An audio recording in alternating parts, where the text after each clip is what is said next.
Hi guys, it's been super duper long since the last time I've done a video. So much has happened, but it was all intentional. So, where have I been? Honestly, doing the work. In addition to doing my actual job, I've really been committing to doing the work on myself and my healing, and I needed to be in the spot where God had me in order for me to be who I am right now and to know what I know now. So that leads me to this amazing journey that I would love to share with you all, that I started around October of 2017 and hope to continue for years to come. So I started life coaching a little after the last video that I posted, where I was just like, I don't understand why I'm where I'm at. God, you're not mad at me, but I'm mad at myself, and I'm a hot mess. I really was a hot mess.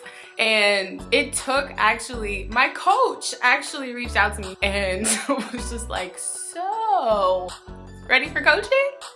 And I couldn't say no. I could not say no. Now, let me be completely honest with you. A year ago from today, I probably would have told you that I thought life coaching and counseling were the same thing, and honestly, I wasn't a friend or a fan of either of them. I did counseling back when I was a kid after my parents' divorce, and honestly, I was just like, why am I here? I don't understand. Why are you asking me how I feel? I don't want to talk about how I feel. Also, I started counseling when I was in college. My dad passed my freshman year of college. My good friends were just like, hey Nick, you just went through a traumatic loss, and we think, you know, it's about that time, playa.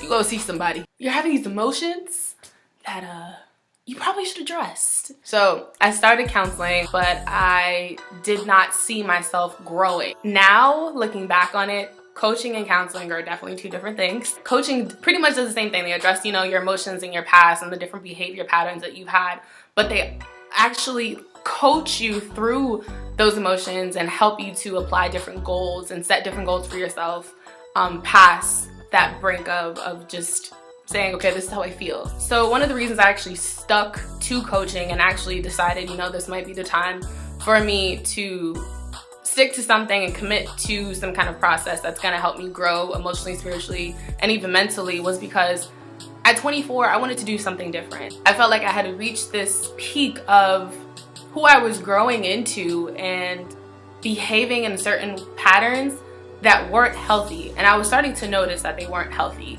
but I didn't always know the root of them. I did not want to waste another year of my life not knowing and not addressing certain things. One of the most toxic thoughts I believe that I was entertaining at the time and rehearsing was that I was not a big fan of relationships and love. I was like checked out from it. No, I was committed to my career, and if I wanted children, I was going to turkey base the baby at a sperm bank or something. I had been so quick to hop, jump, and skip through breakups and relationships, and I didn't deal with the hurt and the effects and the griefs of those relationships, that I was just like, I'm done. Actually, honestly, truly, I'm over it. But it got to a point where, you know, I was like, okay, I might have to address this in coaching. And within the first, I want to say 3 weeks of coaching, my coach asked me, you know, why aren't you dating? And she didn't ask me why aren't you dating because she felt like I should be at this age, but she asked me just out of curiosity. I told her that, you know, it's because I don't trust men. And then she asked me, like, why don't you trust men? And it led to her asking me all these questions that eventually unraveled to the core of a lot of my issues, which was my relationship with my father. And honestly, a part of it was my resentment to thinking that my father transitioned before I felt like we got the time and the chance to actually build the relationship that I wanted with him. And there were also a lot of unanswered questions that I felt like I ran out of time, and I was upset and I was angry, and I felt like he left me just in the brink of us building this great relationship that I thought we were, you know, in the midst of doing, and it hurt me. And also a lot of the things that I was told about my father at the time, or at the time of me growing up, that really calculated how I saw him and my focal point on what I thought he was and who I thought he was. I realized that I did have to be intentional about my healing, and if I was, that I was gonna have to do some serious work and not just do the surface stuff, but do the digging deep. Which leads to the next reason why I believe that, you know, I continued on with coaching. I think we normalize chaos so much. Everybody has that crazy uncle, and everyone's like, oh, that's just, you know, Uncle whoever doing whatever, but it's destructive or it's dysfunctional or it's chaotic. And it's just like, why don't we ever address that? So we just gonna let him act a fool like all these years and nobody addresses it? Why? I didn't understand that. There were also certain mantras that I heard growing up, like, what happens in this house stays in this house. So, like, really? And I think that's destructive in so many different ways. But we see so often that people, you know, come from backgrounds where there's a lot of hurt and they don't address it because they're told, you know, what happens in this house stays in this house. You don't go off and tell somebody else what happened here. And therefore, we start normalizing this dysfunction and this destruction and the chaos, and we actually think it's normal. And because we don't actually address them, we think of them to be true. And thus leading to my next point of, you know, why I think that coaching is important. I got tired of rehearsing certain relationships, certain experiences, and certain memories in my mind. One of them being taking my dad off life support. I'd never really addressed it, but that thought, that memory continued to play in the back of my mind.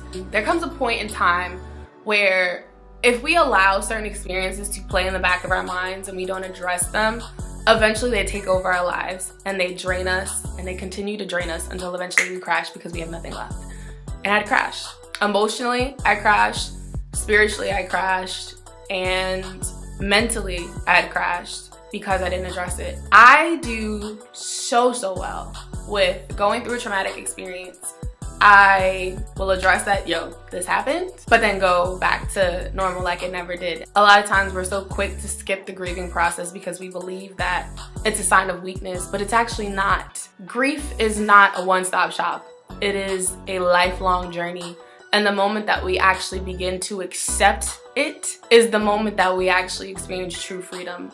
The loss that I feel sometimes when it comes to my father is not one that will ever go away. It is something that I have recently, with coaching, have accepted is going to be, like I said, a lifelong journey, and I just have to, I'm learning every day to cope with it. When we actually begin to address the things that have happened to us and we give ourselves permission to feel them, that's when we experience true freedom. Christ said that he came that we might have life and have it more abundantly in John 10. And I truly do believe that a part of that is freedom in our grief.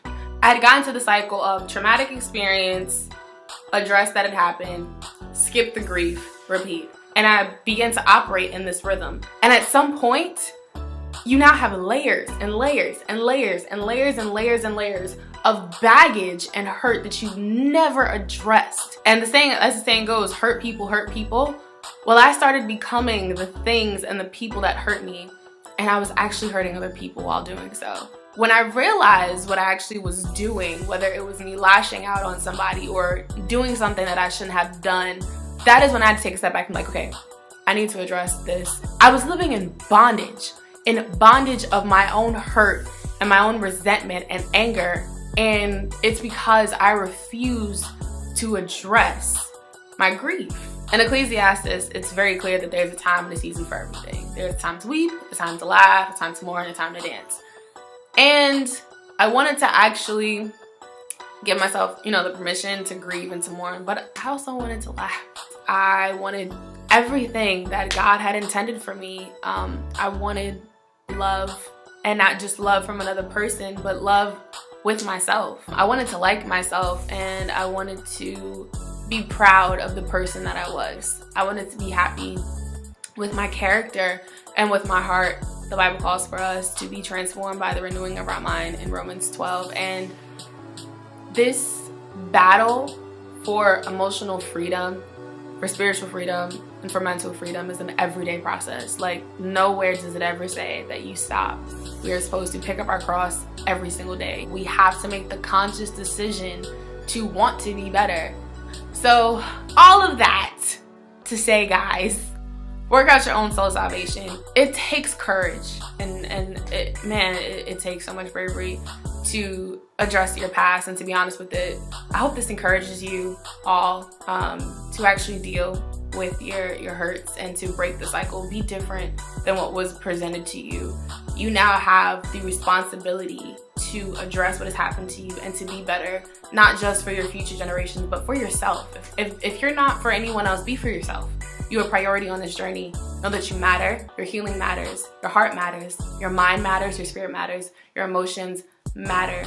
So commit to them. Do the work. Do your healing. And trust God. So yeah, until next time, peace and a whole lot of love to you guys. Bye.